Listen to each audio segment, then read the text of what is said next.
Hi, my name is Archit Garg. I am the co-founder and director at Glamyo Health. So digitization has had a huge impact on the entire healthcare sector, especially in the healthcare delivery side.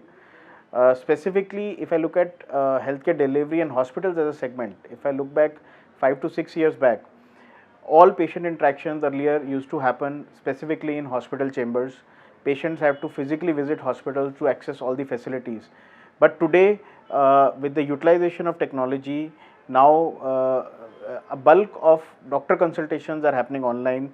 Patients have the option to understand their problem, their symptoms, their diseases. They can pick and choose which hospital and which doctor they want to work with.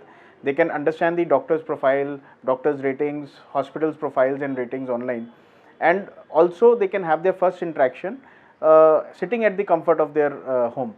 So this is one way in which digitization has impacted the healthcare segment in India.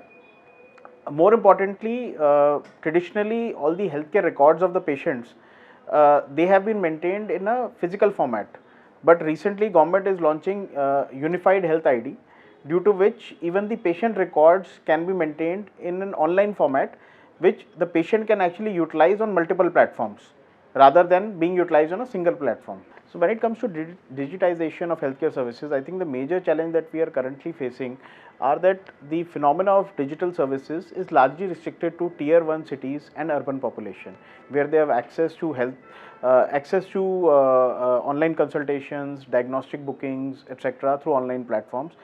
But when it comes to rural areas, tier 3, tier 4 towns, there the online services are still not highly prevalent. People are still and people don't have access to quality medical infrastructure also.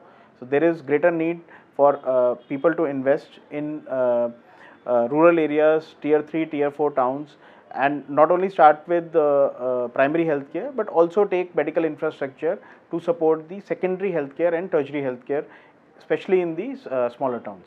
So in India, there are almost 44,000 private hospitals. However, only 10% of these hospitals are actually part of the organized category.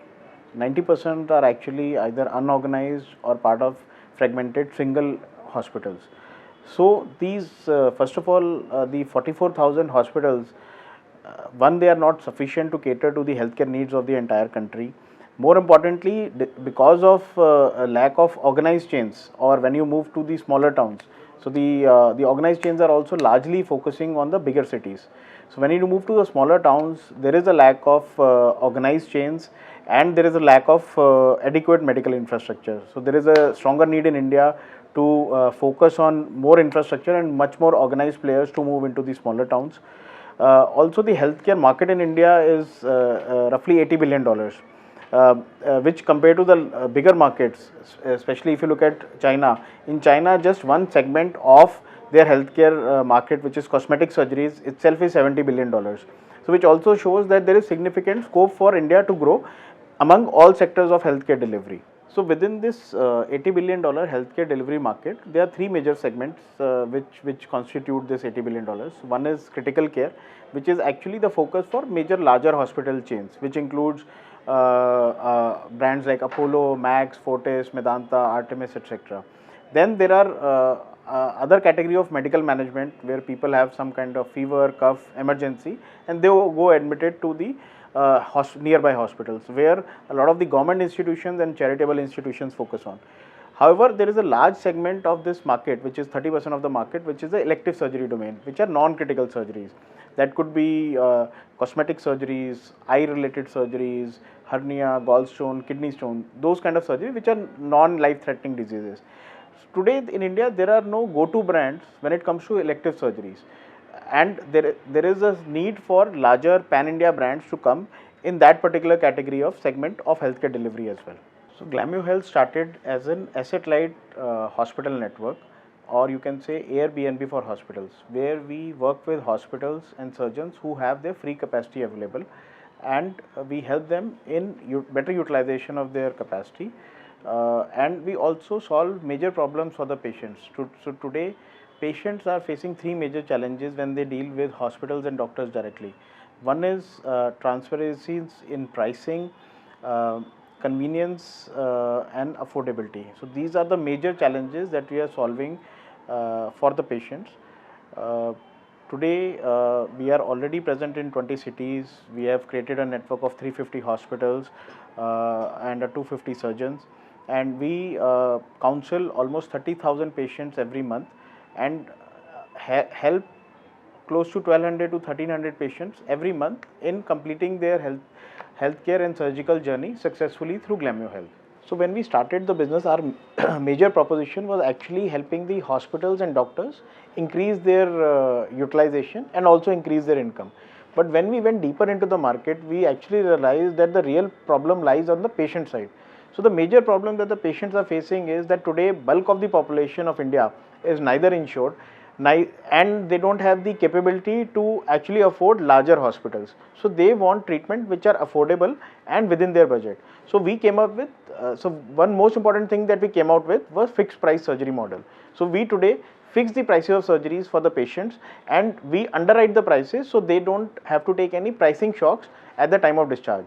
Secondly, the patient's journey within hospitals can be tedious at times. So they don't know where the admission has to happen, how much time it will take in admission, how much time it will take for discharge. Discharge also involves talking to multiple people and going to multiple desks. So we introduced the concept of a medical counselor. This medical counselor is actually their support system in the hospital, and they handhold the patient throughout the surgical journey. So they help them in finding the right doctor, right hospital, help them in getting their admission done in time, and also help them in a smooth discharge at the time of after the surgery is done. So that was one major change or major help that we brought for the patient in the entire journey.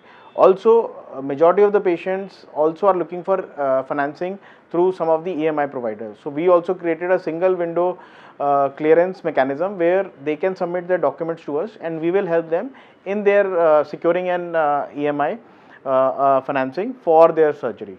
These were the major challenges that we have solved for the patient. A surgery is a very important milestone for any patient, and for us as a brand at scale, it is very important to maintain quality. So for doing that, we carefully choose which hospitals and doctors and surgeons we work with. Usually we have our own in-house medical teams which interact with doctors, and we carefully select hospitals and doctors which are specialists in their field and usually have spent 8 to 10 years post their MS specializing in a particular field. When it comes to hospitals also, our team carefully audits the hospital's infrastructure. We understand the infrastructures, all the medical regulations, if they have all the approvals in hand, and we also check their social profiles, what are their scores on patient outcomes and clinical outcomes.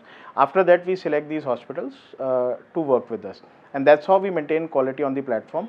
More importantly, after every surgery, there is a detailed feedback that happens from the patient. So we have a call with them on day 3rd, day 5th and day 30th of the surgery to understand if they are still suffering from any problem or any infection.